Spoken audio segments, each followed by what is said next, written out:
Hi, thank you very much for being here and watching this new tutorial that I'm doing this week.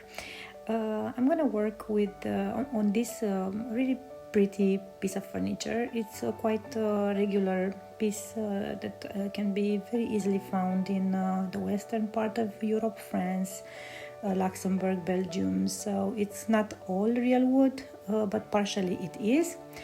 And because this piece goes to the B&B, of course, I want to play safe, and so for the heavily used pieces, like this one will be under the TV and people will put stuff inside, so I would rather make it really durable and the paint to really stay well on the piece.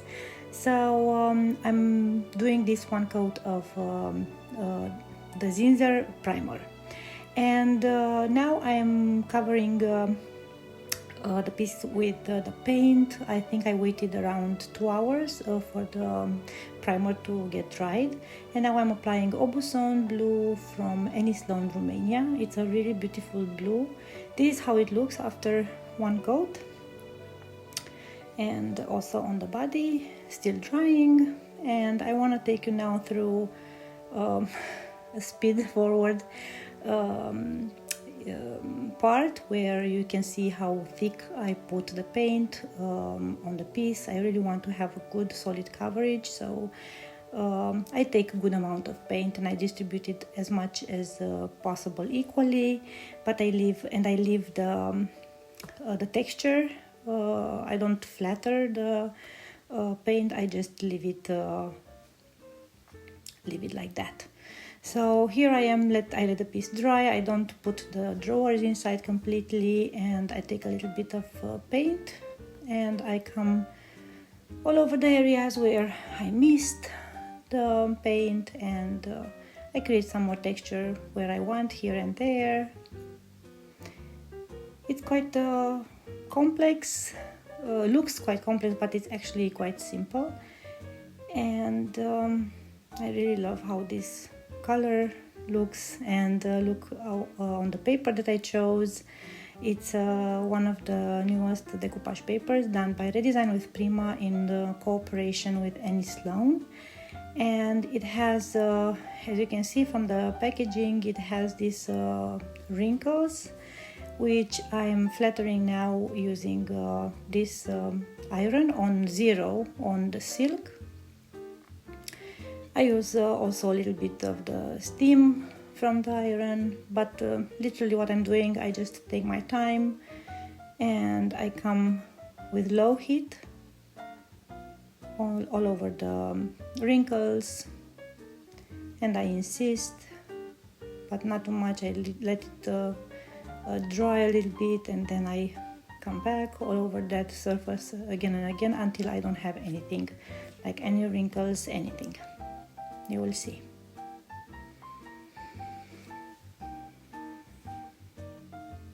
And this is the final touch. I really don't see anything, but I just go a little bit, and it's perfect.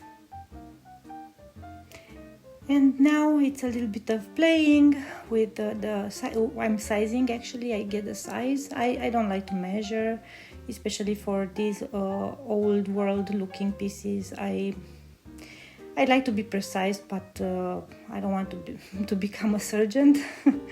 So I just take a knife, a sharp knife that I have, and I cut. I measure again on the other side. I also choose the design. I think this way it's nice. And I measure, not really I measure, but almost. But it really, it really comes exactly as much as it should be, as you can see. Yeah.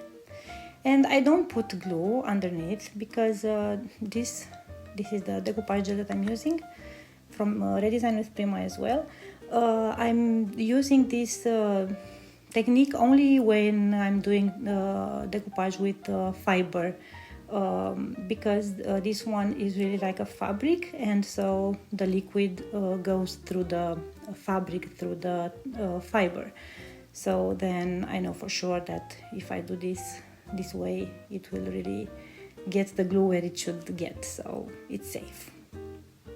And it looks milky now, but it dries clear in probably 2-3 hours, but usually I leave this overnight to dry overnight. It's the best.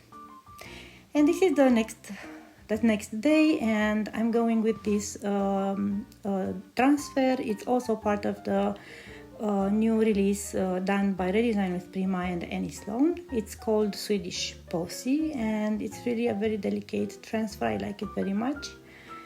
And I tried to make some patterns, some design, and I made some mistakes, but I embraced them because I think overall they really came out pretty. So I started by cutting, measuring, eye measuring, and I apply it. It takes some time, but it's not a difficult job to do. And literally you have to press with this wood stick that comes inside the box of the transfer until you transfer all this design on the surface. And here I started to make some mistakes. I thought that this transfer is connectable or interconnectable, but actually it wasn't. So I made these, I continued these patterns, and they didn't really match well. But because this piece is supposed to be old and vintage, I think these kind of imperfections are fitting a piece like this. So here I'm distressing a little bit the transfer. As I said, I want to have an old looking kind of design, overall design. And I've been thinking a lot whether to leave this part or not, but I decided to do because I want to show you how much time I'm spending on adding a transfer over this kind of surface, which has a lot of curves, as you can see. So I really take my time, and with the combination of this tool from Prima, which is really helpful because it has very sharp edges, I come and I press firmly, and I try to leave the transfer on the surface. And it takes time, and I play also with my nails like always. And where the surface is flat, as here already, then the job is easy. But inside all those crevices, it's really difficult. As you can see, it takes some time, but it's fun, and I think it will look nice. I've been thinking if to put it or not, because the sides were quite busy and the top also, but then I felt without something on the front, I felt it would be too, I don't know, disproportional is the word. And then I come with the fingers and I press firmly, and I make sure that I have no air bubbles underneath the transfer, and that's pretty much it. And look who's here. It's Vali, number one dad. He has this really funny t-shirt. He came with Luna to help me with filming. And we are filming the wash. I wanted to mute down a little bit this Aubusson blue, but not too much. So I start by misting a little bit the surface with pure water. This is just water. And then I come with a wash of, I think it was 20% paint and 80% water. As you can see, it's really watery, which is okay. As I said, I don't want to hide too much of the blue from the Aubusson, so I think this is just perfect. I'm powdering a little bit the blue, otherwise it would be a little bit too strong. And this furniture will stay in a bedroom, so it's supposed to be calm and soft. I'm talking so much. And Luna, of course. And meanwhile, I was starting to add these washes. So I'm playing with Honfleur and with Barcelona Orange from Annie Sloan Romania. And the general wash is Versailles. And Luna again, she's so cute. She always likes to steal the show. She's too cute. I love her so much. Okay, so let's get back to work.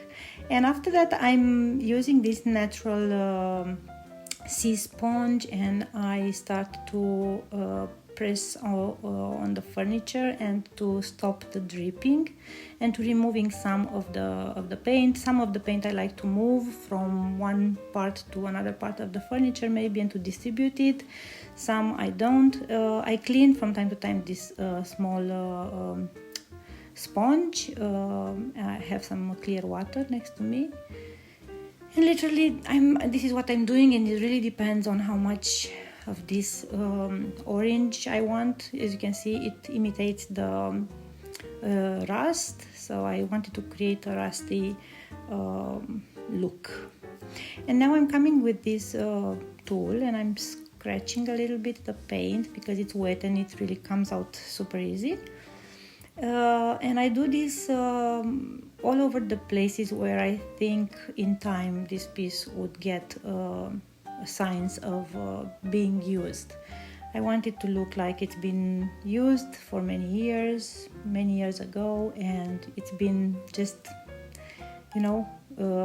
found somewhere hidden. I don't know, this is how I envisioned it, and I think this kind of look really looks nice on this furniture. And now I'm using this kind of blade, and I distress a little bit of the paint, also of the transfer, so I really make it look super old and used. And I'm really talking a lot. But yeah, that's me. And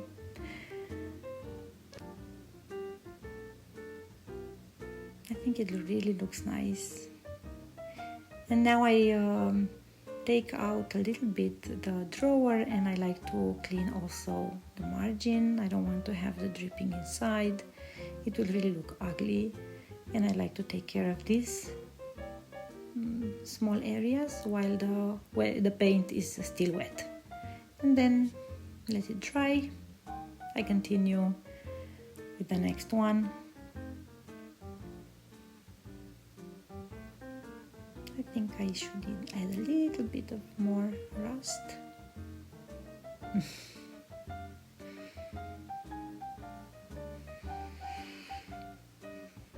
And a little bit of water.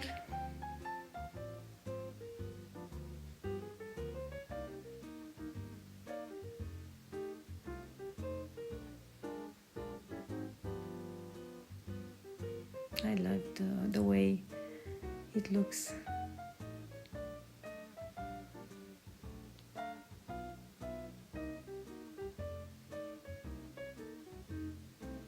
And while the paint gets dry, I decided to do something also like a surprise, a little of surprise. And I'm using these stamps, really easy to use. I use the stamps from Red Design with Prima. They have these branches and these little birds, and they are really cute. And I'm using this pale gold as an ink, and I press on the stamp. I put the gold, and then I take the stamp and I do some little surprises. I think they will really look cute. The first one doesn't look okay, but you will see. It will really look nice at the end.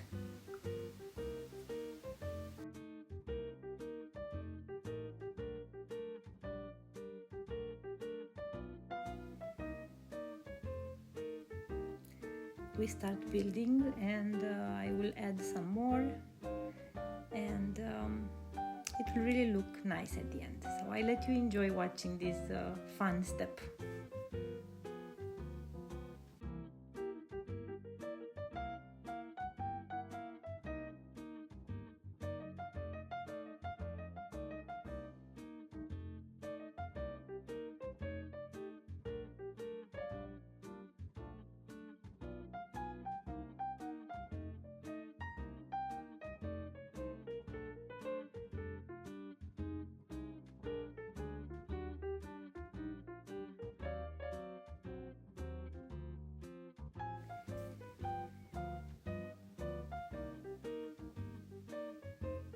I think they really look nice. So this is the end result. And Luna, of course, she's the main character of these videos. And now it's time for protection, and the paint dried for a lot of hours, like around 6 hours. And I'm coming with a brush and the clear wax, and I apply this clear wax all over, and I distribute it well, and I press firmly, and I come back and I come over. And the frame has been already waxed, so I waxed the frame and then I put the drawers, and now I'm waxing the drawers. And look how beautiful the color gets only simply by adding the clear wax. And also a view from the top. Repeat the process, come with the clear wax, and then buff it well with the brush. And then I come with the clean microfiber cloth and I remove the extra. And then I'm coming with the dark wax, also from Annie Sloan Romania, and the small brushes. And I come and create shadows where I think shadows of usage and of heavy usage of the piece. And I distribute it, I don't take too much, and I distribute it quite well. You will see I come and I insist inside all those crevices and also over the transfer. It changes a little bit the color of the paint as well, and it really makes it look old and worn. And I love using the dark wax for vintaging a piece. I think it's the closest to a real old piece. And I remove the excess with the clean microfiber cloth, and if I want to remove more, I'm using the clear wax as an eraser of this dark wax.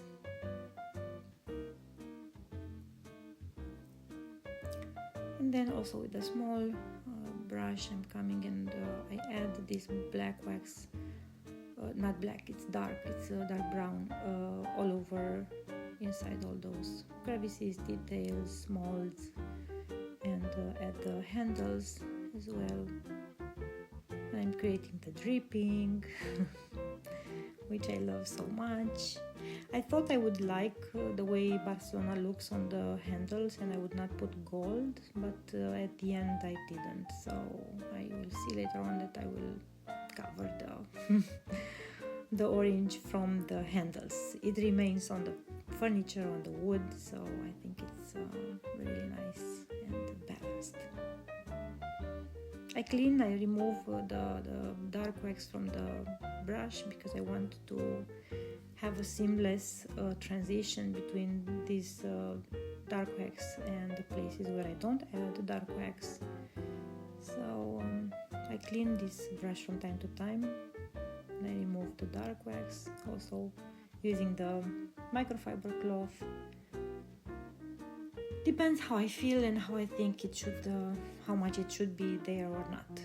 And then with my favorite tool, for those who watched more than this video, I love creating this dripping. I don't know why, but I love it. I think it's really cool, and I like doing it with this very nice spatula. It's like a brush made out of silicone, and I like to apply the dark wax and create this dripping.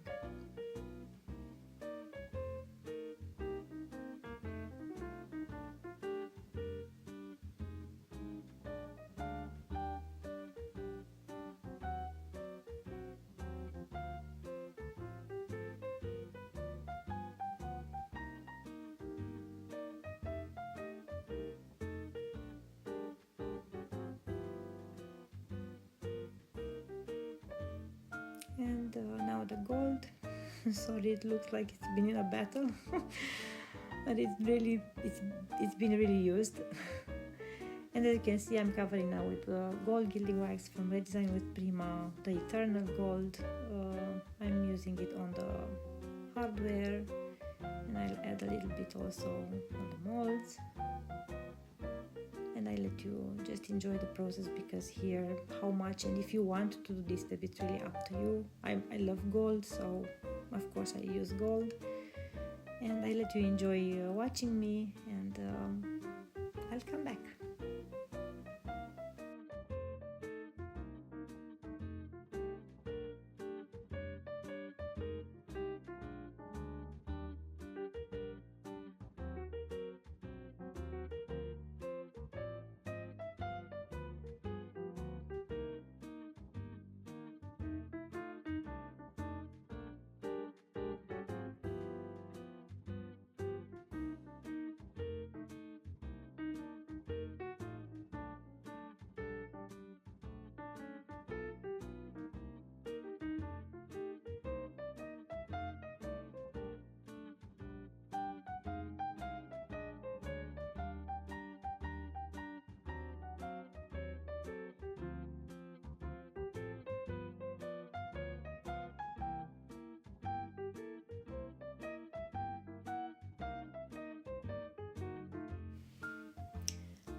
I like to add the gold gilding wax with my finger, but after that I always use this kind of fun artist brush to distribute it and to make it look just like a shimmer of gold. I don't really like to look, I don't like the gold to look, you know, too heavily applied, so I always come and distribute it like this shimmer. I love doing this, especially on the corners, and it looks like the sun is hitting the surface. It's really, I love it. I hope you also like it. It's been a labor of love. I really loved the time that I spent working on this piece, and if you also like it, drop a comment, let me know what you think. If you like the imperfections, if you think that as me that they are embraced by the entire piece, let me know what you think. Thank you very much for watching, and until next time, have a beautiful sunny days. Thank you very much. Bye.